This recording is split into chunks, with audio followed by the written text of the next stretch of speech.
Bienvenidos a Contracorriente por Rompimiento Televisión por Internet.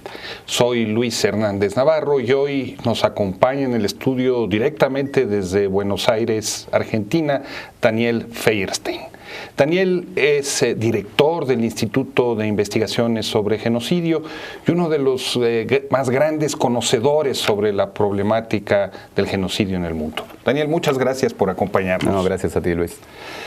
Daniel, tú fuiste hace ya poco más de 3 años jurado del Tribunal Permanente de los Pueblos que sesionó sobre la situación de los derechos humanos en México, haciendo una pequeña semblanza. Diríamos que el tribunal es un tribunal básicamente ético, ¿no? Inspirado en lo que fue el Tribunal Russell de la Paz, que juzga crímenes en contra de la humanidad, violaciones a los derechos humanos en distintas partes del mundo. Cuando comenzó a discutirse el asunto de si establecer o no un capítulo mexicano del tribunal, tú te oponías. Sí, yo era uno de los, paradójicamente, ¿sí? Más allá del trabajo que he hecho desde ese momento hasta hoy, paradójicamente era uno de los jueces del tribunal que tenía mayor oposición a la realización de un tribunal en México, porque si bien el tribunal trabaja en distintas situaciones, ha tenido desde su creación hasta hoy más de 40 sentencias, el objetivo es seleccionar casos de muy alta gravedad en relación a las violaciones de derechos humanos y en los cuales no estén actuando otros cuerpos institucionales, internacionales, regionales. ¿Y México te parecía que no era suficientemente? La visión que tenía de México, y eso es muy interesante para trabajarlo, ¿no? En la situación actual, después de tantos años de trabajo, pero esa visión no ha cambiado en términos generales, sobre todo en América Latina, diría, ¿no? También en Europa, quizás. En Estados Unidos, la visión que uno tiene de México al haber sostenido un proceso democrático más allá de los diversos fraudes y al haber realizado, me parece, un muy buen trabajo diplomático, entre comillas. Uno diría que la gravedad de la situación mexicana no aparecía, y si bien es conocido el altísimo número de muertos y desaparecidos en la realidad mexicana, uno tiende a asociarlos, por un lado, a fragmentar los hechos y asociarlos a las luchas entre grupos de criminalidad organizada. ¿Sí? En ese sentido, el rol del involucramiento del aparato estatal aparecía como bastante invisible. Bueno, fue un trabajo fuerte de quienes trabajaron aquí en el capítulo México, en especial Andrés Barreda, Ramón Vera, distintos miembros del tribunal que insistieron con mucha persistencia y fueron convenciendo a distintos actores del Tribunal de los Pueblos hasta finalmente en 2011 poder dar inicio a las actividades del tribunal. Sí. Han pasado 3 años desde que concluyó ese tribunal. Comparando la situación de los derechos humanos en México en el momento de la sentencia con ahora, ¿has visto tú grandes cambios? ¿Ha mejorado la situación acaso? No, yo diría que al revés, ¿sí? Mi percepción es que todo lo trabajado en el tribunal, que fue de una enorme gravedad, pero además de una enorme dispersión, en el sentido que pareciera que México son varios países dentro de un país, pero en cada uno de esos países están ocurriendo cosas tremendas, no necesariamente iguales. Algunos elementos que cruzan, quizás la persecución al magisterio, la destrucción ambiental, hay algunas cuestiones que son bastante comunes a las distintas realidades, otras que son específicas, pero mi percepción es que el tribunal fue muy útil para cobrar una conciencia de la magnitud de los hechos, tratar de quebrar la dispersión, esto es tratar de ver dinámicas más generales y poner en relación a numerosas organizaciones sociales, ¿sí? Creo que fueron más de 2.300 las que participaron a lo largo de los 3 años, que es un número realmente inmenso, ¿no? Y es un poco uno de los objetivos del tribunal.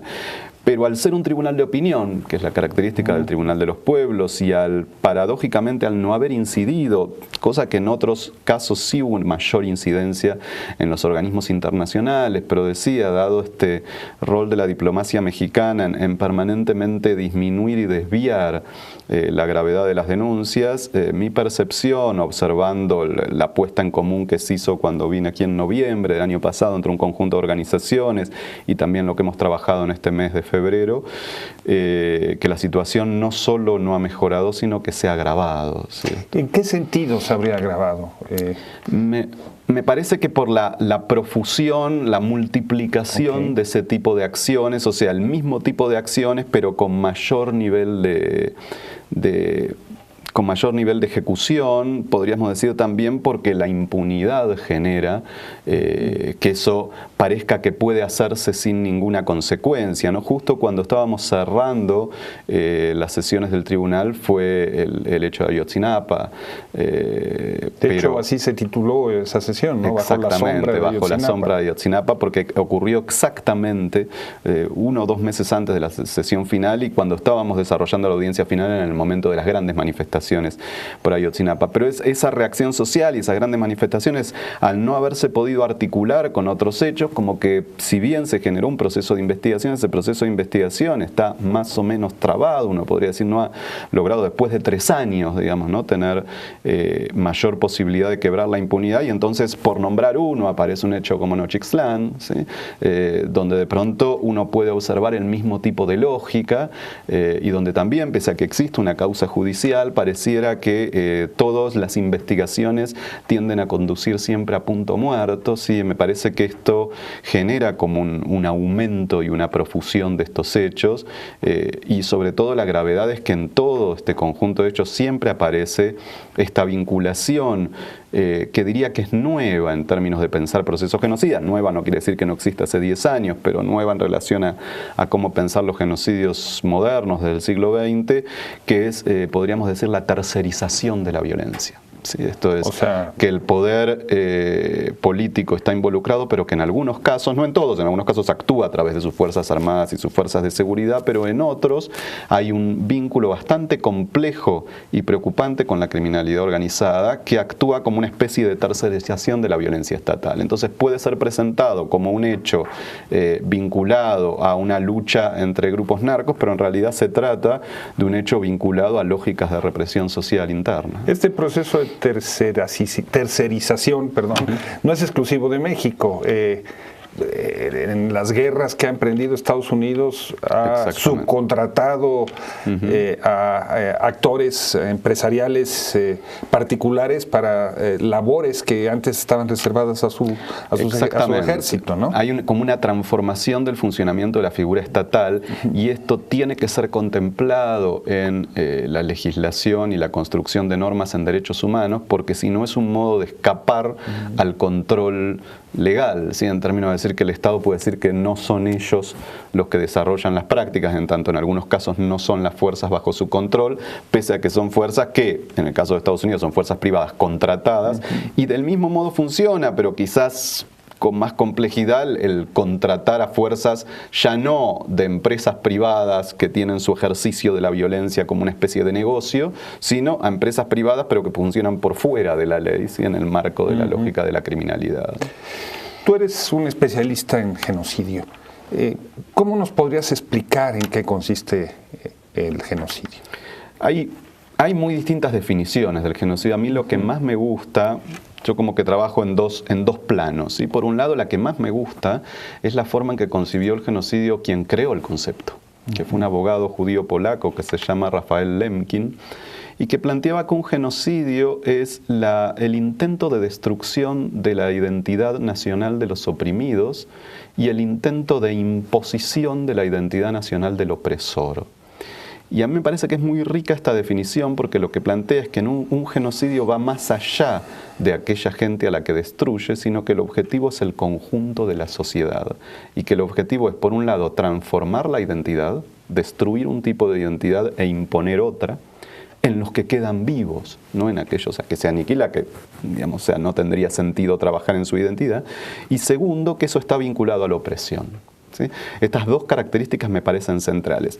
La segunda definición es la de la Convención de las Naciones Unidas, que sería la definición legal, y que define al genocidio como el intento de destrucción total o parcial de una serie de grupos de población y que define 5 tipos de acciones por los cuales se produce esa destrucción, que puede ser desde la matanza de los miembros del grupo hasta someterlos a condiciones que hayan de acarrear su destrucción, producirles daños, las esterilizaciones forzadas, impedir los nacimientos dentro del grupo o trasladar niños del grupo a otro grupo.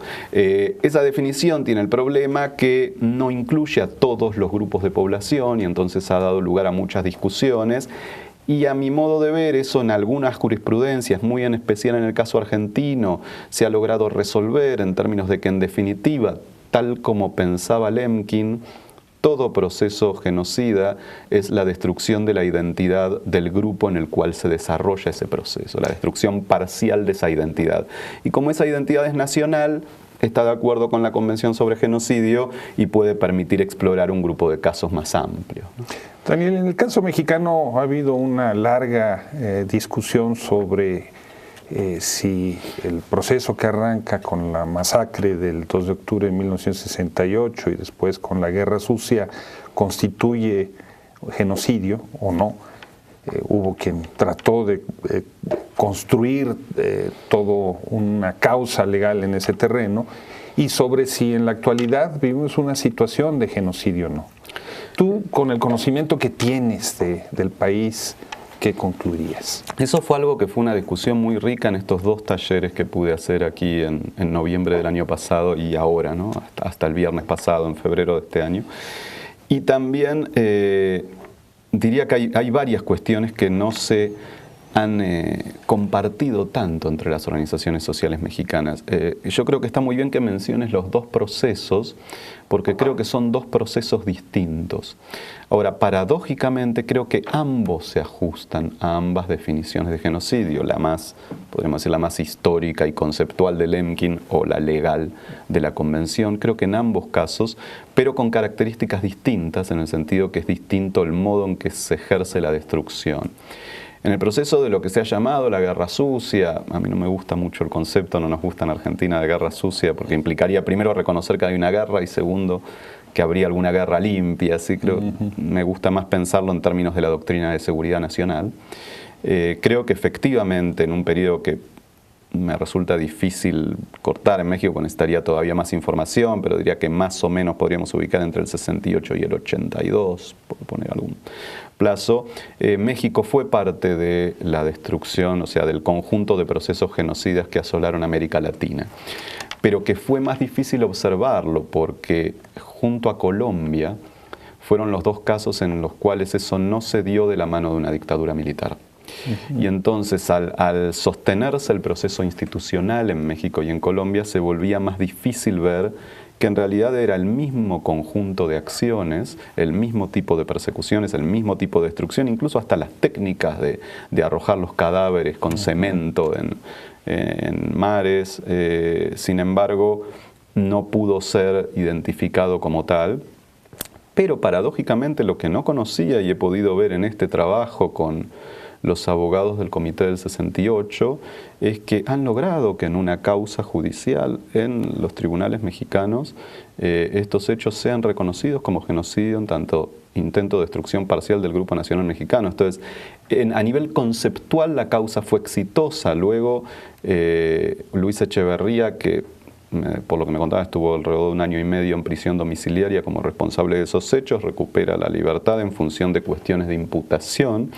Esto es porque se considera que no se puede probar su participación en los hechos, cosa que creo sigue siendo discutible.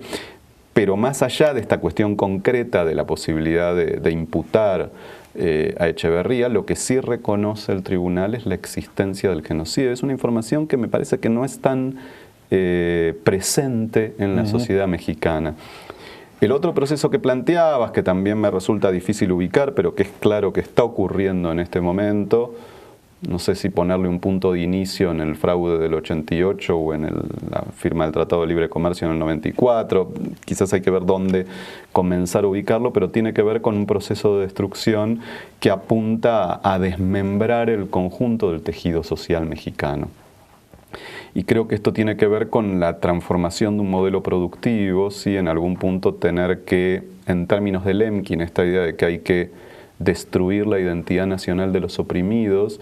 Yo creo que esa identidad nacional, si bien tiene una profunda tradición en distintos grupos indígenas del país, podríamos decir que se configuró a partir de la Revolución Mexicana y la Constitución del 17. ¿Sí? Que creo que esto es lo que las iniciativas que surgen a partir del Tratado de Libre Comercio buscan destruir con 2 tipos de procesos articulados. Por un lado, la forma clásica, que es la destrucción a nivel de matanza, de masacres, de desapariciones forzadas, de asesinatos selectivos, de líderes sociales, de distintos sectores de comunidades campesinas, de comunidades indígenas, pero por otro lado, a través de un proceso de destrucción ambiental, que también viene, y que esto fue muy fuerte en el trabajo del tribunal, viene a desmontar todo el sistema productivo que articula la economía mexicana, ¿no? Y esto también produce un altísimo nivel de destrucción de la salud y de muerte, que en términos legales podríamos decir que corresponde al inciso 2C de la Convención de Genocidio, que dice que esto implica someter a la población a condiciones que hayan de acarrear su destrucción, ¿sí? Cuando uno escucha estas acusaciones de que vivimos un genocidio en México y comparamos la situación de México, por ejemplo, con el holocausto del pueblo judío, con lo que se vivió en Argentina, ¿no diera la impresión de que es un juicio muy severo? Es una muy buena pregunta en términos de cómo uno construye un concepto, ¿sí? Si a partir de sus especificidades o a partir de sus características estructurales. Entonces lo que tendríamos que decir es, el caso del nazismo es claramente un caso único, ¿sí? Esto es, por un lado, la magnitud del proceso de destrucción del nazismo y por otro lado, la estructura, no tanto de un sistema de campos de concentración que hemos tenido en todos los genocidios modernos, pero sí de un sistema de campos de exterminio, esto es, establecimientos industriales destinados al asesinato sistemático, no existe como paralelo en ninguna otra situación histórica. Ahora, esto nos permite entender la especificidad del nazismo. Sin embargo, los conceptos, y muy en especial los conceptos legales, pero yo diría en general los conceptos con los que trabajamos, no pueden responder a una especificidad histórica, sino que tienen que dar cuenta de elementos estructurales, ¿sí? Por ponerte un ejemplo, ¿sí? Si nosotros nos pusiéramos de acuerdo, que de hecho estamos de acuerdo en lo que es una definición de mesa, ¿sí? Que haya una mesa que pueda albergar a 100 comensales, ¿sí? Y tenga todo un diseño increíble, maravilloso, lleno de orfebrería y no le quita el carácter de mesa a esta mesa con la que estamos dialogando, porque tienen lógicas estructurales similares. El caso de Argentina me parece que se parece mucho más al caso mexicano. La diferencia es que en Argentina se concentró en un espacio de tiempo muy acotado. Y en México hay una especie de genocidio continuado que ha tenido un número de víctimas y de afectados, creo que muy superior al caso argentino, si bien de ninguna manera están las magnitudes del nazismo, pero que como se ha expandido tanto en el tiempo, resulta mucho más difícil de identificar, ¿sí? En el sentido que la percepción que yo tengo es que se ven los hechos como hechos aislados y que no ha habido un esfuerzo por tratar de ponerlos en común, por tratar de entender su lógica, ¿sí? Por tratar de articular esos hechos que aparecen como un horror aislado. Entonces creo que sí hay un acuerdo, por lo menos en la sociedad mexicana, que está sometida desde hace años a una política de horror, pero pareciera que es un horror fragmentario, que es un horror irracional, sin explicación. Y creo que el concepto de genocidio, que por supuesto hay que explorarlo, ¿sí? Yo no me animaría a decir que efectivamente existe como tal, creo que es algo a explorar, creo que hay muchos elementos para plantearlo, pero justamente ese concepto nos puede permitir encontrar la articulación entre esos hechos, ¿sí? Digo, incluso asesinatos de periodistas, incluso pensar las lógicas del feminicidio.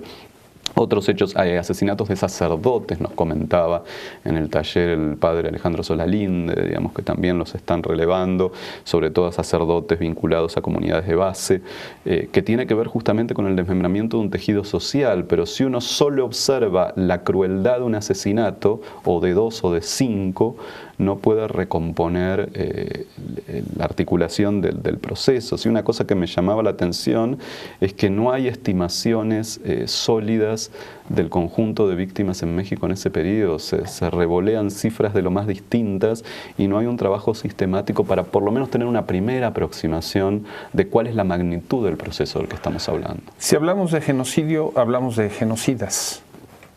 En el caso mexicano, por lo que tú conoces, ¿quiénes serían esos genocidas?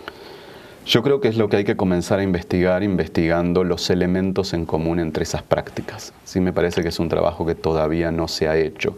Ver a qué niveles llega lo que podríamos llamar la imputación de responsabilidad. ¿Quién es el que toma las decisiones de esas masacres, de esos asesinatos selectivos, de esas desapariciones?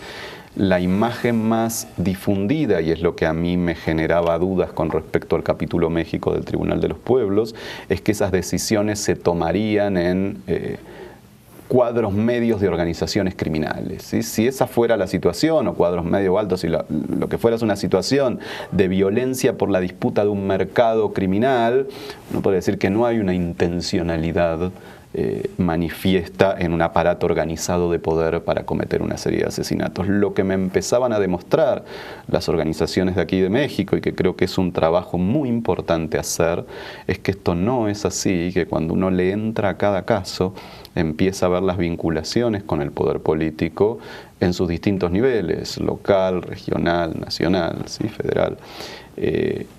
Creo que hay un trabajo muy sistemático a realizar, que va a llevar tiempo, pero que creo que puede ser fundamental para la sociedad mexicana, de empezar a desmontar estas lógicas, en un punto dividiéndola por sexenios, porque hay que ver si cada sexenio tuvo o no tuvo la misma lógica, y por otro lado en sus distintos niveles de responsabilidad.